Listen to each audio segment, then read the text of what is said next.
జై శ్రీమన్నారాయణ. ముందుగా ఈ మలకం చేసినటువంటి చిన్నారులకి అందరికీ మంగళాశాసనం చేస్తాను.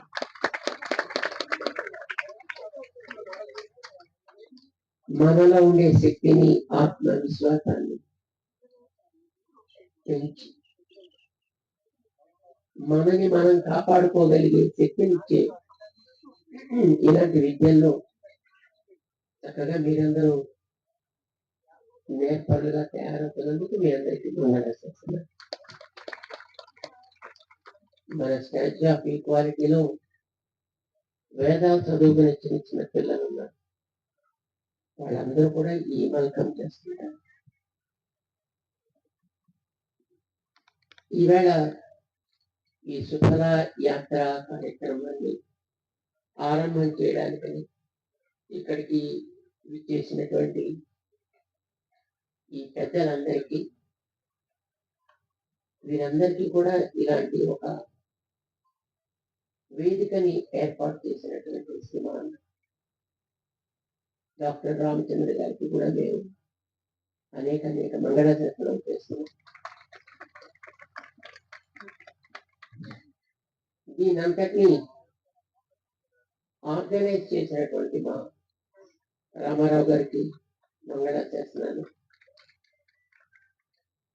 దీనికి మూల ప్రేరణ అయినటువంటి మన శ్రీమాన్ విజయరామ్ గారికి కూడా మేము అనేక మంగళాశాసనాలు చేస్తున్నాం. బంధువులారా, సుఫల ఇది మన భూమికి పేరు. రోజు మనం భూమిని చేసే ప్రార్థనలో వందే మాతరంలో సుజలాం సుఫలాం మాతరం వందే వందే అని మనం స్మరించుకుంటూ ఉంటాం. సుఫల అయినటువంటి భూమిని నిష్ఫలాగా మార్చడానికి చేసే ప్రయత్నానికి అది తప్పు అని చెప్పి దాని పవిత్రతని మళ్ళీ నిలబెట్టుకోగలిగే స్థితిని మనమే కల్పించుకోవాలి. చిన్నప్పుడు మీరందరూ మీ స్కూల్ పుస్తకాల్లో ఒక కథ చదువుకుని ఉంటారు. బంగారు కోడి, కోడి మామూలు కోడే, బంగారు గుడ్లు పెట్టేదిట. చదివారా? బంగారు గుడ్లు పెడుతోంది కదా అని దాన్ని రోజుకి ఒక గుడ్డే పెడుతోంది, ఇది బాగాలేదు, అసలు దాని పొట్టలో ఎన్ని గుడ్లు ఉంటాయో మొత్తం అన్ని తీసుకుందామని దాని పొట్టని కోసేట ఆ పెంచుకునేటటువంటి స్వామి. ఏమవుతుంది అప్పుడు? మామూలుగా వచ్చే ఒకటి కూడా రాకుండా పోతుంది, లేకుండా పోతుంది. ఇది మనందరికీ తెలిసిన కథ. మనందరినీ చక్కగా పోషించే ఈ భూమి విషయంలో కూడా మనం చేసే ఇప్పటి వ్యవసాయం లేదు, ప్రకృతి విషయంలో మనం చూపించేటటువంటి శ్రద్ధ అదే క్రమంలో సాగుతుంది. బంగారు గుడ్లను ఇస్తోంది కదా అని దానిని పొట్ట కోస్తే మొదటికే మోసం వచ్చినట్లుగా, పంటలు ఇస్తోంది కదా అని 2, 3, 4 పంటలు పండించేస్తుంటే పర్యవసానం మనకి త్రాగడానికి నీటిని కూడా ఇవ్వలేని దశకి భూమి చేరిపోవడం ఇది కలదు. ఇది అతి ఆశ అవుతుంది. అతి ఆశ పనికిరా, ఆశ కావాలి, ఆశ ఉండాలి. ఆశ లేకపోతే అసలు మనిషే కాడు. కానీ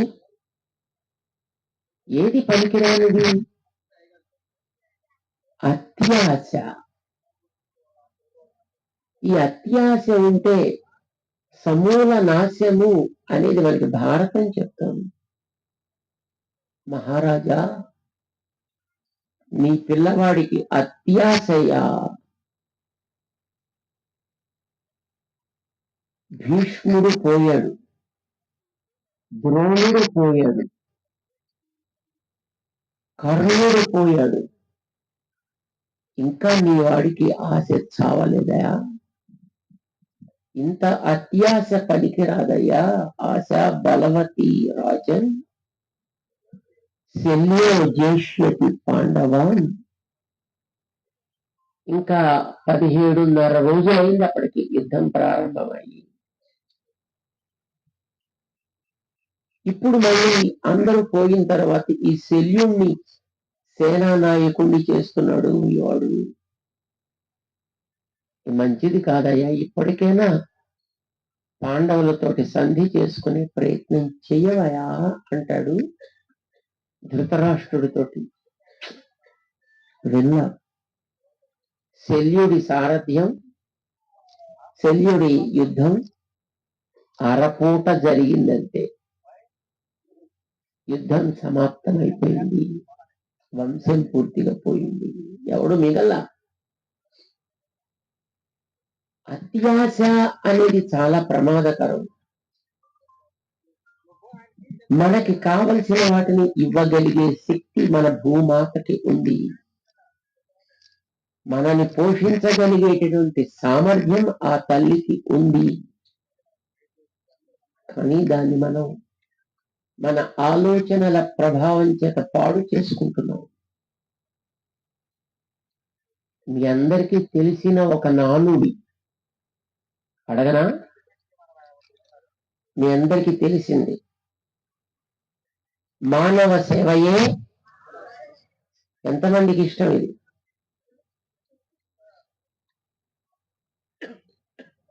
ఇదే ప్రమాదం కలిగించింది మనకి. మనిషికి ఆలోచనే మంచి ఔషధము, అదే తీవ్ర విషం కూడా.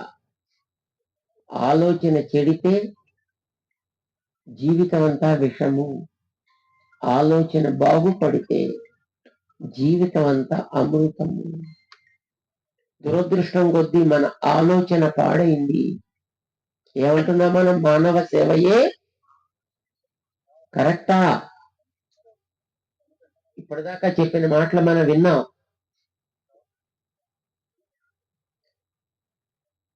మనుషులందరినీ ఎవడు పుట్టించాడు?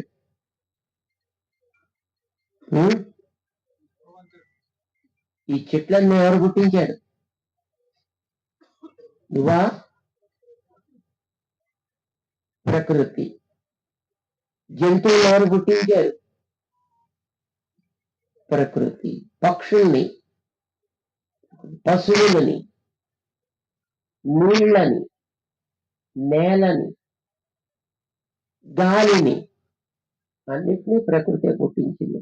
ప్రకృతికి ప్రాణం లేదు, భగవంతుడికి ప్రాణం ఉంటుంది. వీటన్నిటినీ భగవంతుడు పుట్టించాడు. పుట్టించిన భగవంతుడికి ఇవన్నీ ఏమవుతాయి? సంబంధం, సంతానం అవుతాయి. సంతానంలో ఒక సంతానం మిగతా సంతానాన్ని హింసిస్తే తల్లిదండ్రులకి ఇష్టమా? ఇద్దరు పిల్లల్లో ఒక పిల్లాడు రెండో పిల్లవాడిని చావగొడితే మీకు సంతోషమా? సమాధానం. ఈ ప్రకృతిలో అన్నిటినీ పుట్టించిన వాడు ఒకడే దేవుడా? వేల మంది దేవుళ్ళు ఉన్నారా? కరెక్టా? ఒక్కడే. గుడ్. అంతవరకు తెలిసినందుకు సంతోషం. ఒకడే దేవుడు ఇందరినీ పుట్టిస్తే ఆ పుట్టిన సంతానంలో మనం ఎంత బుద్ధివంతులుగా ఉన్నాం, మానవ అని పేరు కలిగిన వాళ్ళ మనం కదా. అంతా అంటున్నారు మనని మానవులని, మనం కూడా అనుకుంటున్నాం. మానవుల్లా ఉన్నావా లేదా అని తర్వాత విషయం అనుకుంటున్నాం. చెట్లని నరికే ప్రాణి ఎవరు? ఏ జంతువులైనా నరుగుతాయి చెట్లని?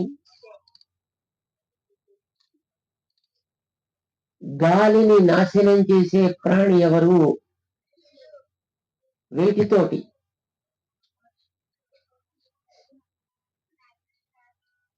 కార్బన్ మోనాక్సైడ్స్ రిలీజ్ చేసేది ఎవరు? క్లోరోఫ్లోరో కార్బన్స్ ని తయారు చేసే ప్రాణి ఎవరు?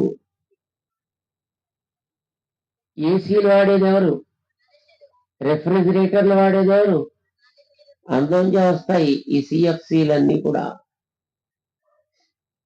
అంటే గాలిని నాశనం చేసేది ఎవరు? మనుషులు. చెట్లని, నీళ్లలో కాలుష్యాన్ని కలపగలిగిన మహాప్రాణి ఎవరు? మనుషులే. ఆ మార్కులు కూడా మనిషికి. నేలని రసాయనమయం చేయగలిగిన ప్రాణి ఎవరు? అది మనిషే. అబ్బా, మీరు ఏం మాట చెప్తే దానికల్లా మార్కులు మనిషికి.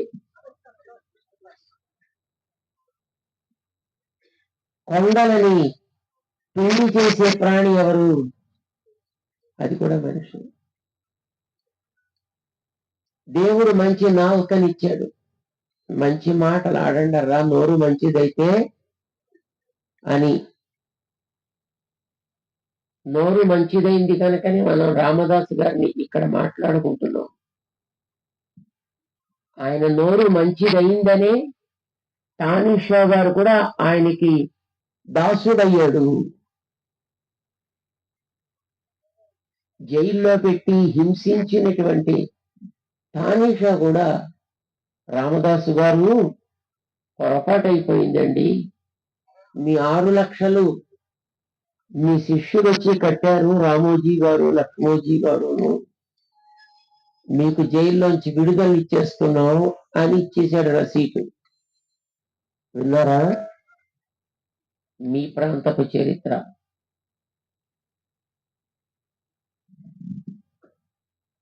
ఆ మంచి నోరుగా ఉండాల్సిన దానిని అబద్ధాలు ఆడడానికి వాడే ప్రాణి ఎవరు? అబద్ధాలు నేను ఎప్పుడు ఆడలేదండి జీవితంలోనూ. ఎవరైనా చెయ్యొద్దండి ఒకళ్ళు.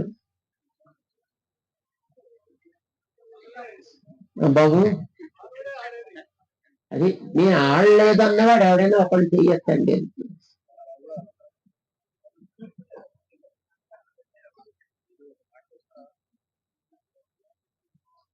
పోనీ మైకు పట్టుకున్నాడు ఆయన.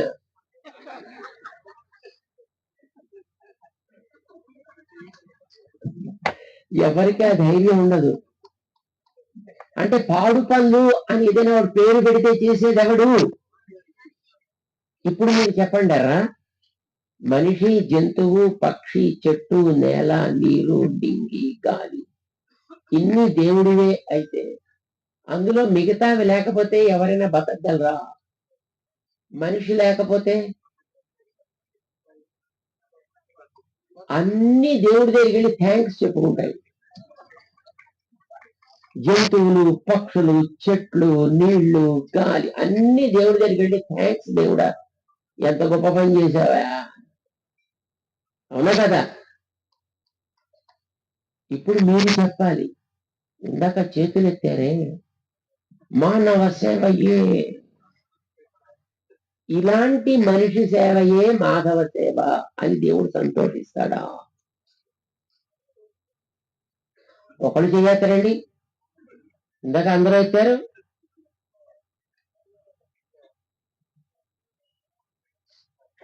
మన బుర్రల్లో ఇలాంటి ఆలోచన వేసి ఓ 250 సంవత్సరాలకి పూర్వం విషపు వైరస్ ని ఎక్కించారు. మనిషి బాగుంటే చాలు, ఏది పోయినా సరే. ఆరంభమైంది అక్కడి నుంచే. చెట్లని నాశం, కూరలు నాశం, పళ్ళు నాశం, పువ్వులు నాశం, జంతువుల్ని నాశనం చేశాం. కుక్కరోకో అని కూసే కోడి లేదు ఇవాళ. అంబా అనగలిగే ఆవు లేదు ఇవాళ. మీ అందరికీ తెలుసేమో అని అనుకుంటా.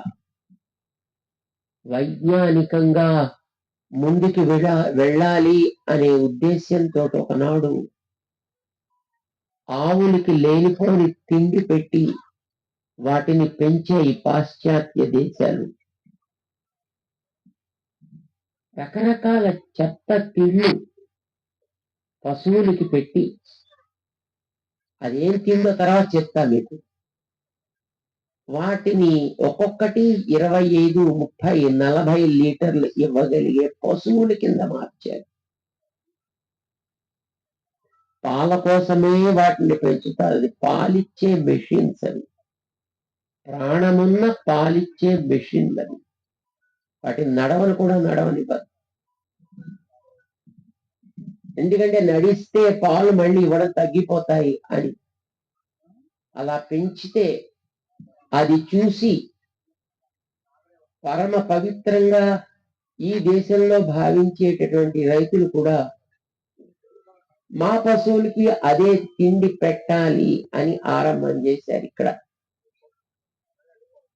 గోపూజ అంటే చాలా పడి ప్రాణం ఇచ్చేటటువంటి ఉత్తర దేశపు వాళ్ళు కూడా ఎక్కువగా పెట్టడం ప్రారంభించారు ఆ తిండి. పర్యవసానం ఆ గోవులకి ఫుట్ అండ్ మౌత్ డిసీజ్ అని వచ్చింది. పేరు జ్ఞాపకం ఉంటుంది రైతులకి. F&M అంటారు షార్ట్ ఫామ్ లో, ఫుట్ అండ్ మౌత్ డిసీజ్. ఒక్క రోజులో 2.5 లక్షల పశువుల్ని కాల్చి వేశారు యూకేలో. తెలిసిన ఆ డిసీజ్ వచ్చిందని. పెంచినప్పుడు అంతగానో వాటిని పెంచి, కానీ డిసీజ్ వచ్చిందని తెలియగానే ఒక్క రోజులో 2.5 లక్షల పశువుల్ని కాల్చేశారు. వాళ్ళు పెట్టే తిండి ఏంటో తెలిసిన, ఆవుకి పెట్టేటటువంటి ఫాడర్లో దానికి మొగదూడలు పొడితే వాటిని కూడా కట్ చేసి ఆహారంలో కలిపి వాటికి తినిపిస్తారు. ఇది వాటికి పెట్టేటువంటి మంచి ఫీడ్. దాంతో పాలు ఎక్కువ ఇస్తాయి అని చేసి అది చివరికి డిసీజ్ గా పరిణమిస్తే ఇప్పుడు దాన్ని కొంచెం మార్చినట్టున్నారు.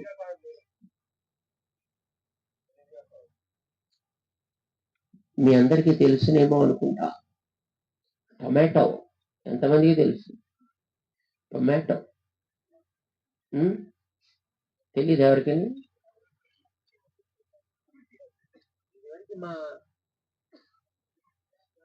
మా చిన్నప్పుడు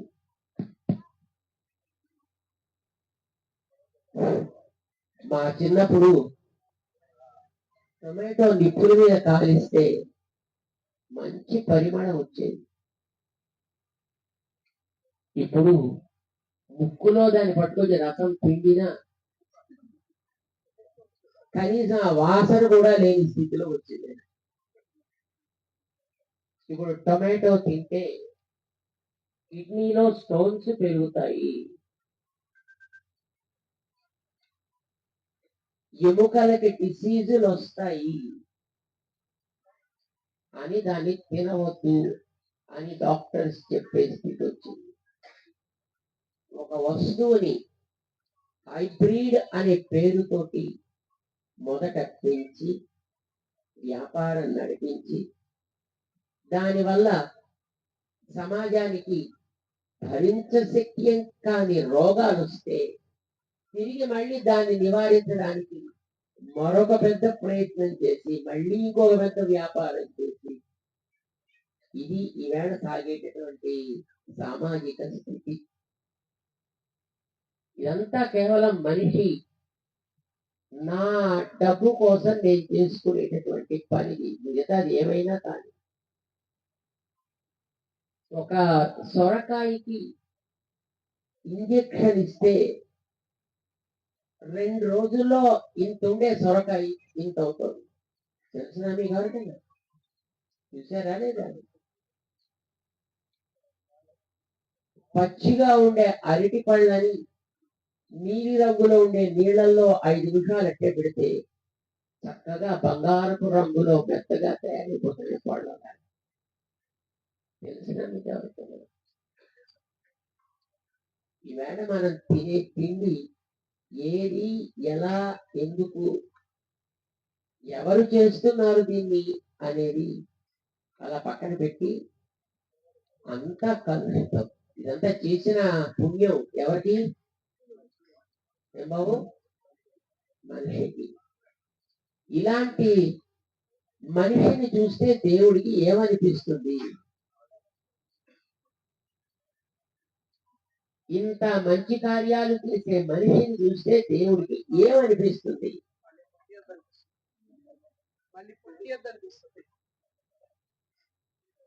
శుభ్రంగా రోట్లో పెట్టి పచ్చడి పచ్చడి కింద చేయాలి. అవునా కదా? యమలోకంలో కొత్త కొత్త మిషన్లు పట్టుకొచ్చి వీళ్ళు ఇలాగ అడ్డంగా కొయ్యాలా, నిలువుగా కొయ్యాలా, స్లైసెస్ గా చెయ్యాలా, చక్రంలా తిప్పిలాగా జారేటట్టు చెయ్యాలా? ఇప్పుడు మీరు చెప్పండి, ఇలాంటి మానవ సేవయే మాధవుడికి సంతోషమా? ఇందాక అందరు చేతులు ఎత్తారు కదా.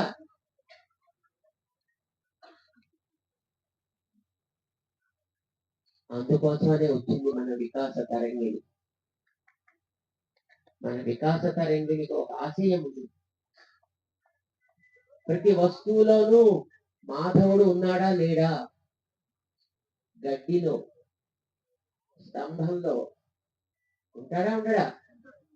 భగవత్ శక్తి అనేది ప్రకృతిలో ఉండే ప్రతి అణువు లోపల నిండి ఉంటుందా ఉండదా? హలో,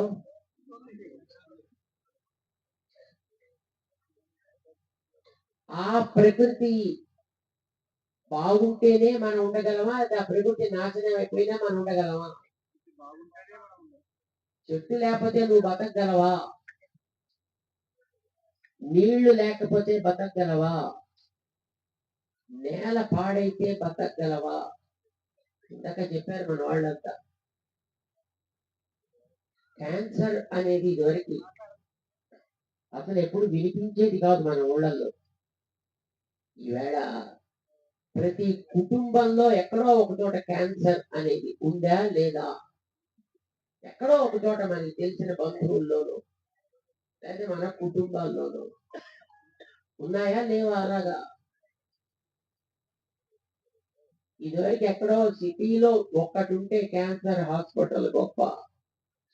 ఈవేళ గల్లీ గల్లీకి క్యాన్సర్ హాస్పిటల్ ఎందుకు వచ్చింది? మనం చేసుకున్నటువంటి స్వయం కృతం. ఎక్కడి నుంచో ఆకాశంలోంచి ఊడిపడ్డది కాదు. మనం చేసుకున్నది, మనం పండించే పంట, మనం తినే తిండి, మనం సాగించే జీవన విధానం, మనతో పాటు బతికే జంతువుల విషయంలో మనం చూపించే శ్రద్ధ, ఇవన్నీ దీనికి కారణం. చివరికి మనం తాగే నీళ్లు, ఇప్పుడు అందరికీ ఆ సీసాలో ఉండే నీళ్ళైతేనే అదేదో చాలా పవిత్రమైన నీళ్లు కాబోలని ఉద్దేశం. ఇదివరకు హాయిగా నూతిలోంచి నీళ్లు తోడుకొని అవి చాలా పవిత్రమని తాగేవాళ్ళు.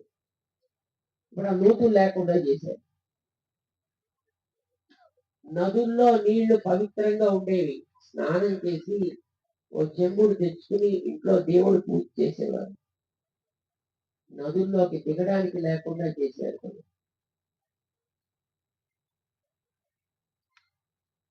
మనం కేవలం మంచిగా ఉండేటటువంటి ప్రకృతి వనరులని కూడా మనం నాశనం చేస్తున్నాం. ఇంకా మనం ఎక్కడ ఉంటాం? మాకు ఎప్పుడు ఒక విషయం జ్ఞాపకం వస్తూ ఉంటుంది ఇప్పటికి కూడా. గోదావరి ఒడ్డులో ఉండే ఒక ఊళ్ళో, ఊరి పేరు చెప్పను, మనిషి పేరు చెప్పను, బాగుండదు కదా. ఆయన ఒక ఇల్లు కట్టుకుంటున్నాడండి. అది ఊళ్ళో, అది కానీ ఆ ఊరు నది ఒడ్డున ఉంది. ఇల్లు కట్టుకుంటున్నాడు అని ఆయన చూపించాడు మనం తీసుకెళ్ళి. మామూలు నేల నుంచి సుమారు 8 అడుగుల ఎత్తులో ఫ్లోర్ లేపి అక్కడికి కట్టేది. ఇంకెత్తు లేపి కడుతున్నావు, కింద సెల్లార్ సేన వేసావా అని అడిగాను. అబ్బాయి వెళ్ళేదండి, అంత సాలిడ్, అంత శుభ్రంగా మూసేసి అంకెత్తు లేపారండి అన్న. మరి ఇంత వేస్ట్ ఎందుకు చేసావయా? 8 అడుగులు ఎత్తండి మాటలా. సుమారు 10,000 చదరపు అడుగుల విస్తీర్ణతలో ఉండేటటువంటి ఇంటిని 10 అడుగులు పైకి లేపి కట్టడం అంటే మాటలా? ఎందుకయ్యా ఇలా కట్టావు అని అడిగా. స్వామి, నది ఎప్పుడైనా ఊరంతా మునిగిపోయిన నా ఇల్లు మునకూడదు. అమ్మ, ఎంత హృదయంగా బాబు, ఎంత ముందు చూపురాని. ఊరంతా మునిగిన తర్వాత నువ్వు ఒకటి ఉంటే ఎంత, పోతే ఎంత? ఊరంతా మునిగిపోయిన తర్వాత నువ్వు ఒక్కడే ఉంటావు అక్కడ. మన సంఘ జీవులం అండి. మనిషి ఒంటరి జీవి కాదు. నదుల్లో మిగతా వాటి పట్టింపు లేకుండా నీళ్లు ఉండేటటువంటి చలమంలో మిగతా జంతువుల్ని పట్టించుకోకుండా అదొక్కతే పడుకుని దాంట్లో ఇటు అటు పొర్లుతుండేటటువంటి దున్నపోతులాగనో, లేకపోతే రినో అని ఇంకొక రినోసెరాసిస్ అని ఇంకొకటి ఉంటుందండి ఒక జంతువు. నీళ్ల ఏనుగనే ఏదో అంటారు. అది అలా ఒక్కటే ఉంటుందంటే అలా ఉంటాయి. మనిషి అట్లాంటి ప్రాణి కాడు. మనిషి సంఘజీవి. కష్టం వచ్చినా సుఖం వచ్చినా పక్కవాడితోటి పంచుకోవాలనుకుంటాడు. కాళిదాస్ అనే మహాకవి చెప్తాడండి, స్నిగ్ధజన సంవిభక్తం హి సహ్యవేదనం భవతి. ఆత్మీయత కలిగిన వ్యక్తితోటి పంచుకుంటేనే సుఖమైన దుఃఖమైన అనుభవయోగ్యమవుతుంది. ఏడు పైన 10 మందితో కూర్చుని ఏడవయ్యా. మన వాళ్ళు పోతే అందరూ వెళ్ళి పలకరించాలంటారు. కూడిన వాళ్ళు కూడని వాళ్ళు కూడా అప్పుడు వెళ్ళి పలకరించాలంటారు. తెలుసునా మీకు ఎవరికైనా? శుభానికి వెళ్ళి పలకరించినా పలకరించకపోయినా ఎవడైనా పోతే మాత్రం వెళ్ళి ఒకసారి పలకరించి రండి అంటారు. పలకరిస్తే వాడు కలిసి ఏడుస్తాడు. అరే, వాడిని ఏడిపిస్తారో ఎందుకయ్యా పలకరించి? అంటే లోపల ఉండే దుఃఖాన్ని పంచుకునేవాడు కావాలని. నీకు ఆనందం కలిగి నవ్వినా ఒంటరిగా కూర్చుని నవ్వకు. ఒంటరిగా కూర్చుని నవ్వుతుంటే ఏమంటారు తెలుసు మీ అందరికి. పాపం ఇందాక దాకా బాగానే ఉన్నాడండి, ఏమైందో ఏమిటో. నవ్వినా ఏడ్చినా నలుగురితో కలిసే. ఆ నలుగురు లేకపోయిన తర్వాత నువ్వు ఒక్కడి ఉండి ఏమిటి ప్రయోజనం నీకు మనిషి జీవితానికి? కానీ ఆయన కట్టుకున్నది అలా కట్టుకున్నాడు. మాకు ఆశ్చర్యం వేసింది, ఒరే బాబు, ఇది మంచి పద్ధతి కాదు అయినా, ఆలోచన సరైంది కాదు. అందరూ కూడినా నేనొక్కడి నా చిన్నారి మొద్దకు శ్రీరామ రక్ష కాకూడదు ఎప్పుడునో.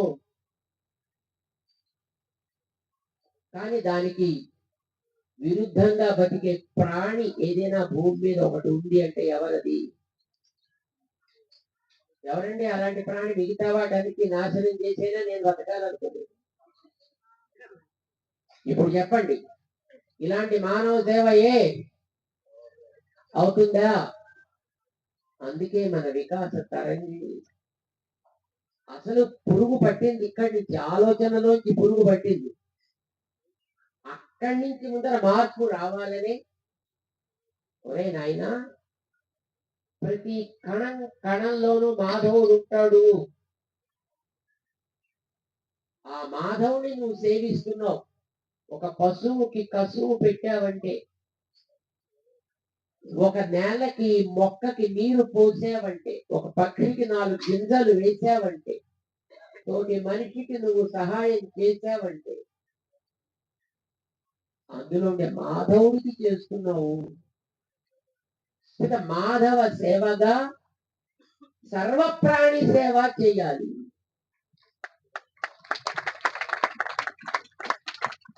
ఏం చేయాలి? సర్వప్రాణి సేవ చేయాలి. అవన్నీ ఉంటే కదా నువ్వు ఉండేది. మీ శరీరంలో ఏ భాగం చాలా ఇంపార్టెంట్ చెప్పండి నాకు.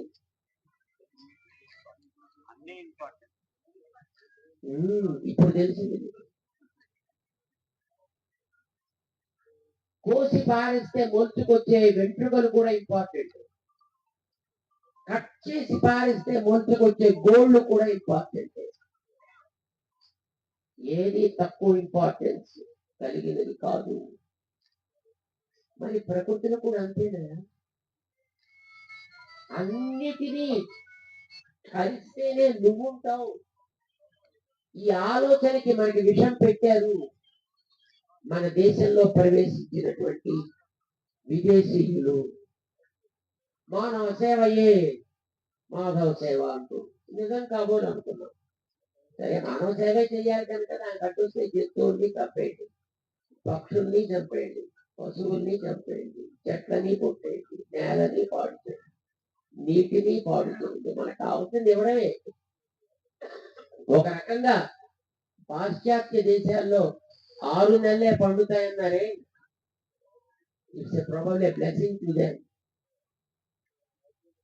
మిగతా 6 నెలల్లో మంచు కట్టి ఉంది కనుక దాన్ని టచ్ చేయకుండా ఉంచుతారు. సారాన్ని పెంచుకోవడానికి మళ్ళీ ఉపయోగపడుతుంది. మీరంతా ఏదో పనులు చేసుకునే వాళ్ళే కదండి రోజుల్లో. ఆఫీసుల్లోనూ, వ్యవసాయంలోనూ, ఉద్యోగాల్లోనూ చేసేవాళ్ళేనే కదా. ఎన్ని గంటలు పని చేస్తారు? 8 గంటలు. 8 గంటలు ఎందుకు పని చేయాలి? 16 గంటలు పని చేయొచ్చు కదా. చట్టం పక్కన పెట్టవా? నువ్వు 16 గంటలు పని చేస్తావు కేవా? రెస్ట్ కావాలి. ఎందుకు? మళ్ళీ ఆరోగ్యాన్ని రికూప్ చేసుకోవడానికి. మరి భూమికి ఆ మాత్రం ఆరోగ్యం అక్కర్లేదా? భూమికి ప్రాణం ఉందా లేదా? హలో, భూమికి ప్రాణం ఉందా లేదా? ఎలా కనిపిస్తుంది నీకు? అరే, నిన్ను పుట్టిస్తోంది, నన్ను పుట్టిస్తోంది, నీకు బతికిస్తోంది, నాకు బతికిస్తోంది. దానికి బతుకు లేకపోతే నీకు బతికి ఎలా ఇస్తుందా? భూమికి కూడా ప్రాణం ఉంది. ప్రాణాన్ని చూపించే విధానాల్లో మార్పు ఉంటుంది. నేలకి మన పాలేకర విధానంలో నేలని చల్లగా ఉండగలిగేటట్లుగా, లోపల ఉండే నీటి వనరులను కాపాడుకోగలిగేటట్లుగా, వ్యవసాయము మనకి లాభసాటిగా ఉండగలిగేట్లుగా, ఒక ఎకరానికి మిగతా పంటల్లో మహా అయితే 1 లక్ష రూపాయలు సంపాదించగలిగితే ఏడాదికి, ఒక ఏడాదిలో సుమారు మినిమం తుఫాన్లు వచ్చినా సరే 3 లక్షలు రాగలిగే పద్ధతి ఇది అని ఆయన అక్కడ చేసి చూపించాడు. మేము వెళ్ళాము అక్కడికి. అది చూసినప్పుడే మాకు చాలా ఆశ్చర్యం వేసింది, ఆనందం కలిగింది. పైగా మామూలు వ్యవసాయానికి వాడే నీళ్ల కంటే కేవలం అందులో 10% నీళ్లు వాడితే ఇన్ని పంటలు పండుతాయి, అంత లాభం వస్తుంది అని ఆయన చూపించారు. మంచిది కదది. తక్కువ నీళ్లతో ఎక్కువ పంటలు ఆరోగ్యకరంగా లాభసాటిగా పైసలు మిగుల్చుకోగలిగేట్టుగా. అయితే చేయాల్సింది మనం కొంచెం పని చేయాలి, కొద్దిగా శ్రమ పడాలి, రోగాలు రాకుండా ఉంటాయి. డాక్టర్ జోలికి పోనక్కర్లేదు, మందులు మాపులు వేసుకుని ఆరోగ్యాన్ని మరింత దిగజార్చుకోనక్కర్లేదు అని పద్ధతిని ఆయన చూపించింది. చాలా బాగుంది, మంచి పద్ధతి. ఇది నలుగురికి చెప్పడం అవసరము అని అనిపించింది. ఇందాక వారే చెప్పారు మాకు, ఆ మధ్యన ఏదో కారణం చేత మేము ఒక చోట విశ్రాంతి తీసుకోవాల్సినటువంటి ఒక స్థితి వచ్చింది. అలా ఉండేటప్పుడు మాకు ఒక రోజున తెలతెలవారే ముందు ఒక కళ వచ్చింది. ఆ కళలో ఇలాంటి ఒక పెద్ద గట్టు ఉంది. మామూలు ఎదురికి నది ఉంటున్న గట్టులు ఉండేవి కదా, అలాంటి గట్టు మీద మేము కూర్చున్నా. ముందర అంతా తలపాగా చుట్టుకున్నటువంటి రైతులు కూర్చున్నారు. కొందరు కర్రలు పట్టుకున్నారు, కొందరు పంచి గట్టిగా బిగించి కట్టిన వాళ్ళు ఉన్నారు. ఏదో చెబుతున్నాం, మన ఇక్కడి నుంచి గొప్ప యాత్ర ప్రారంభిద్దాము అని అన్నట్టుగా అనిపించింది. అప్పుడు నాకు కాలి కొంచెం ఇబ్బందిగా ఉండేది, ఏదో కానీ కదలకుండా. మరి ఇలాంటి సమయంలో ఇలాంటి కాలు వచ్చింది ఏమిటా అనిపించింది లేవగానే. సరే లేచిన తర్వాత అనిపించింది, బహుశా భగవంతుడు కాళ్ళు ఇచ్చింది ఒక యాత్ర చేయడానికి అయి ఉంటుంది అని. మన విజయరామ్ గారి అదే నేను చెప్పాను, అయ్యా రైతులకి క్షేమం కలగాలి, భూమికి క్షేమం కలగాలి, మిగిలిన సమాజానికి క్షేమం కలగాలి. ఇది కలగడానికి వీలయ్యేట్టుగా మనం ఒక యాత్ర చేయాలి అని. తప్పకుండా చేద్దాము అన్నారు. ఎక్కడ ఆరంభం చెయ్యాలి అనేది మా రామారావు గారు ఇక్కడ ఒక ఖమ్మంలో కార్యక్రమం పెట్టి రేపు ఎల్లుండో కార్యక్రమం పెట్టుకున్నారు. సరే ఎలాగో పెట్టారు కదా, చేసేది రాముడి యొక్క జిల్లా కదా ఇది. రామచంద్రుడు ఇక్కడ మనకి ఏర్పడి ప్రపంచానికి మానవత్వాన్ని నిరూపించినటువంటి ఒక అవతారం కదా. మనందరికీ తెలుసు, రాముడు వస్తున్నాడు తిరిగి అంటే చెట్లన్నీ పులకరించాయి, కాండాల్లోంచి చిగుళ్ళు వచ్చాయి అని వాల్మీకి రాస్తాడు. రాముడు అడవికి వెడితే అవి వృక్షాహ పరిమ్లానాహ, చెట్లన్నీ చిగుళ్లతో పాటు మొత్తం ఎండిపోయాయి. అంటే ప్రకృతిని ప్రేమించేవాడు రామచంద్రుడు. ప్రకృతికి మనిషికి ఉండే సంబంధాన్ని చూపించిన వాడు రాముడు. అలాంటి రాముణ్ణి లోకానికి చూపించినటువంటి మహనీయుడు మన రామదాసు గారు. ఆయన తిరిగిన ప్రాంతం ఇది. ఎలాగూ అక్కడ 2 రోజుల కార్యక్రమం పెట్టారు కదా రామారావు గారు. మనం ఈ జిల్లా నుంచే ఆరంభం చేద్దాం ఈ పాదయాత్ర లాంఛనంగా. అంటే ఈ 20వ తారీఖు నాడు మనం పాదయాత్రకి కేటాయిస్తాము. ఎక్కడ పెట్టాలో ఎలా పెట్టాలో అది మీరు ఏర్పాటు చేసి పెట్టండి అంటే మన రామచంద్ర గారి డాక్టర్ గారిని వారు గమనించి ఇక్కడ ఈ కార్యక్రమాన్ని ఆరంభించేట్టుగా ఏర్పాటు చేశారు. విజయరామ్ గారికి ఆ విషయం తెలియజేయగానే వారు ఆనందపడ్డారు. ఇది కూడా మనకి అనుకూలమైనటువంటి వాతావరణాన్ని మనకి తప్పకుండా రామచంద్రుడు యొక్క దయని కూడా దీనికి తప్పకుండా తోడుండేట్టు చేస్తుంది. మీ అందరికీ తెలుసు, మిగతా వాళ్ళలాగా రాముడు ఆర్భాటాలు పలికే మనిషి కాడు. నేను ఇంతవాణ్ణి అంతవాణ్ణి ఇంత చేస్తా అంత చేస్తా అని బడాయిలు కొట్టే మానవత్వం కాదు రాముడికి. అది సాత్విక బలం అంటారు దాన్ని. అంటే ఎప్పుడూ చక్కగా ఒదిగే ఉంటాడు ఆయన. కానీ అవసరం ఏర్పడితే ముల్లోకాలని ముచ్చెమటలు పట్టేట్టు చేసిన రావణాసురుడికి కూడా ఒళ్ళు కంపించేట్టు చేయగలిగాడు ఆయన. బలం ఉండాలి, అవసరమైతే వాడాలి, లేకపోతే కూడదు. అనవసరంగా ఎప్పుడు రాముడు ఏమీ చెయ్యడు. రావణ, నీకు వార్నింగ్ ఇస్తున్నా, ఇప్పుడు నువ్వు నా చేతికి దొరికావు, నీ చేతిలో ధనస్సు లేదు, రథం లేదు, నిలబడ్డ ఒంటరిగా చేతులెత్తి మరొక బాణంతో నేను ఇప్పుడే లేకుండా చేయొచ్చు, కానీ నేను అలా చేయదలుచుకోలేదా. ఇప్పటికైనా ఇంటికి పోయి ఆలోచించుకుని మళ్ళీ సీతని అప్పగిస్తే మళ్ళీ నీకు నాకు చక్కగా మైత్రి ఉంటుంది, సుఖంగా ఉంటావు, నువ్వు నీ బంధువులతో పాటు కలిసి. ఓ గచ్చ అనుజానాన్ని రణార్జిత స్వం. అనవసరంగా నిన్ను కొట్టడం నాకు ఇష్టం లేదయా, అలసిపోయావు, పో ఇంటికి అన్నాడు. రాముడికేసి తిరిగి వస్తే విభీషణులాగా బాగుపడేవాడు. కానీ మళ్ళీ ఎదురు తిరిగాడు, వంశాన్ని నిర్మూలన చేసుకున్నాడు. రావణాసురుడు నాకు తెలుసు, కానీ తిరిగి వచ్చి సరెండర్ అయ్యాడు విభీషణుడు, బాగుపడ్డాడు. మనకి ఈ ప్రకృతి ఎన్నో వార్నింగ్స్ ఇస్తోంది, మనం కూడా బాగుపడాలి, మనం కూడా తెలుసుకోవాలి.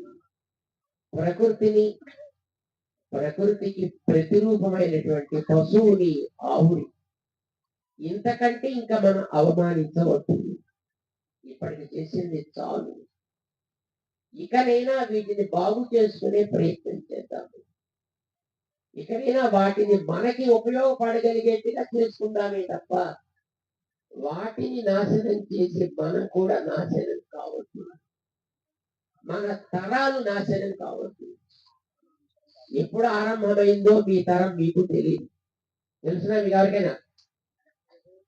మీ వంశం ఎప్పుడు ఆరంభమైందో, ఎన్ని తరాలకి పూర్వం తెలియదు. మీ దాకా వచ్చి మీ తర్వాత ఇంకో కొన్ని వందల తరాలు ముందుకు వెళ్ళాలి తప్ప మీతోటే అది అంతం కావద్దు. ఒప్పుకుంటారా? ఒప్పుకోరా? మీ వంశానికి మీరే చివరి వారు కావద్దు. ముందుకు కొనసాగాలంటే మనం ప్రకృతిని,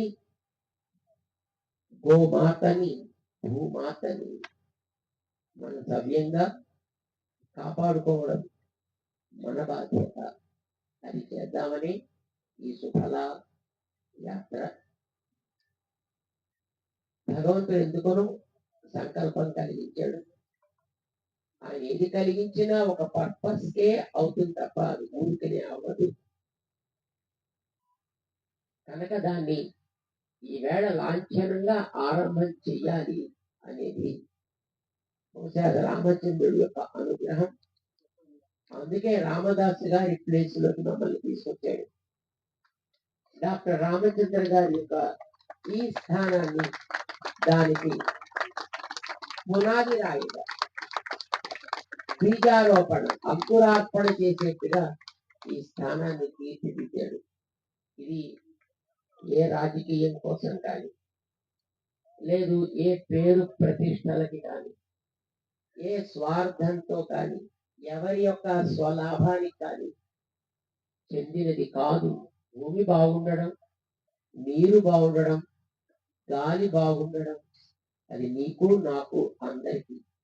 నువ్వు ఆస్తికుడా నాస్తికుడా, నువ్వు హిందువా ముస్లింవా క్రిస్టియన్, నువ్వు ఎవడైతే ఏం కనుక నేల బాగుండాలి, తిండి బాగుండాలి, కుటుంబం బాగుండాలి అనేది అందరికీ అవసరం. కనుక ఇది అన్నిటికీ అతీతంగా ఆరంభమయ్యేటటువంటి ఒక మంచి కార్యక్రమం. అందుకనే నారాయణ గారు ఇచ్చారు ఇందాక దీంట్లో. అందుకనే ఈ పెద్దలందరూ కూడా ఇక్కడికి చేరారు. దీన్ని మంచిగా మనం వాడుకుందాం. మన తల్లిని జాగ్రత్తగా చూసుకునే, ఆ తల్లి యొక్క ఆశీస్సులని అందుకునే మంచి మార్గంలో మనం నడుద్దాం అని ఆరంభమయ్యే ఈ శుభల యాత్ర పొద్దున్నే ఆరంభం కావాలి, ఎండ ఎక్కకుండా అన్న రామారావు గారితో. లేదండి 10 దాకా మంచి ఉంటుందండి, ఎండ కూడా మనకి వెచ్చవెచ్చగా తల్లి ఒడిలా బాగుంటుందండి, పర్వాలేదు అన్నారు వారు. కానీ మాకు తెలుసును, ఎండ ఉంటే తీవ్రంగానే ఉంటుంది, ఎండ లేకపోతే చలిగానే ఉంటుంది. నడుద్దామా? ఎంతమందికి ఇష్టం నడవడం? ఇక్కడి నుంచి రామదాసు గారి మండపం దాకా మనం నడవాలి అనేది ఒక మంచి ఉద్దేశంతో ఆరంభం చేశారు. ఎన్నో సంస్థలు, ఎన్నో సేవా సంస్థలు భూమి కోసం, రైతుల కోసం, ప్రకృతి కోసం, వైద్యం కోసం ఏర్పడ్డవి ఇందులో చేరే వారందరికీ కూడా మేము స్వాగతం చెప్తున్నాం. అందరికీ మంగళాశాసనాలు చేస్తున్నాం. కలిసి కదులుదాం, కలిసి సుఖపడదాం అని మనకి వేదం చెప్పిన సూక్తి. సంగచ్చత్వం సంవదత్వం సంభో మనాంసి జానత అంటుంది వేదం. అదే మాట మనం అందరం అంటాం. అందరూ చెప్పండి ఒకసారి. సంగచ్చత్వం సంవదత్వం సంభో మనాంసి జానత. కలిసి కదులుదాం, కలిసి పలుకుదాం, కలిసి సుఖము కోసం స్పందిద్దాం. జై శ్రీమన్నారాయణ.